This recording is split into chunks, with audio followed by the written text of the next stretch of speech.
स्वर्गीय आमदार भारत भालके यांच्या सुनबाई असलेल्या प्रणिता भालके या पंढरपूरमध्ये तब्बल 11,138 इतक्या दणदणीत मताधिक्याने नगराध्यक्षपदी निवडून आल्या। नगराध्यक्षपदाच्या निवडणुकीमध्ये विजय मिळवत भगीरथ भालकेंनी विधानसभा निवडणुकीमध्ये झालेल्या पराभवाचं उट्ट काढल्याचं आता मानलं जातंय। पंढरपूरमध्ये नगराध्यक्षपदाच्या निवडणुकीत तीर्थक्षेत्र विकास आघाडीकडून प्रणिता भालके तर भाजपकडून श्यामल शिरसाट यांना उमेदवारी देण्यात आली होती। प्रचारात दोन्ही बाजूंकडून अटीतटीचा प्रचार झाला। दोन्ही पॅनलनी प्रचारामध्ये आघाडी घेतली होती, त्यामुळे पंढरपूरच्या निकालाबद्दल सगळीकडे चांगलीच उत्सुकता होती।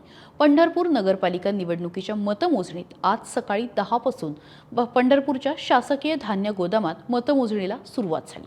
पहिल्या फेरीपासूनच प्रणिता भालके आघाडीवर होत्या आणि शेवटपर्यंत ही आघाडी टिकवण्यामध्ये त्यांना यश आलं। अखेर 11,138 इतक्या दणदणीत मतांनी त्या निवडून आल्या। 14 वर्षांनंतर पंढरपूर नगरपालिकेमध्ये सत्तांतर झाले। यापूर्वी स्वर्गीय आमदार भारत भालके यांच्या नेतृत्वाखाली 2011 मध्ये तीर्थक्षेत्र विकास आघाडीने सत्ता मिळवली होती। त्यानंतर सुनबाई प्रणिता भालके यांच्या नेतृत्वाखाली आज सत्ता मिळवलेली आहे।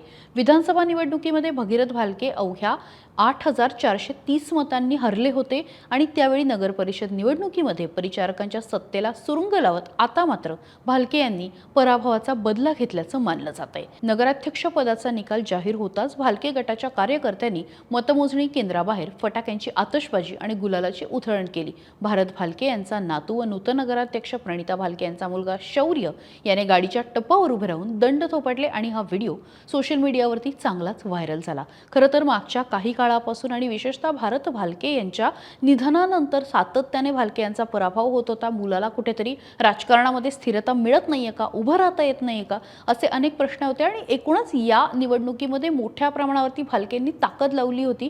आता नेमकं काय होणार, कारण भालकेंसाठी ही संपूर्ण लढाई जी होती ती नुसती अटीतटीची नव्हती तर अस्तित्वाची होती आणि विशेषतः पंढरपूरवरती आपला ठसा उमटवण्यासाठी त्यांची शेवटची संधी मानली जात होती आणि या संधीमध्ये अखेर प्रणिता भालके यांनी विजय मिळवलेला आहे आणि मोठ्या प्रमाणावरती क्रॉस वोटिंग झालं असं सुद्धा या निकालानंतर दिसून येते। परिचारकांचं नसतं धाडस अंगलट आल्याचे सुद्धा आता बोललं जातंय, कारण नगराध्यक्षपद हे खुलं होतं। प्रशांत परिचारक यांनी खुल्या जागेवरती ओबीसी उमेदवार दिला होता, त्याच ठिकाणी भाजपची उमेदवार निवडीत चूक झाल्याचं मानलं जात होतं। मराठा समाजात सुद्धा यातनं वेगळे संदेश गेले होते आणि त्यामुळे ओबीसी उमेदवार देण्याचा परिचारकांचा निर्णय अंगलट आल्याचं सुद्धा बोललं गेलं।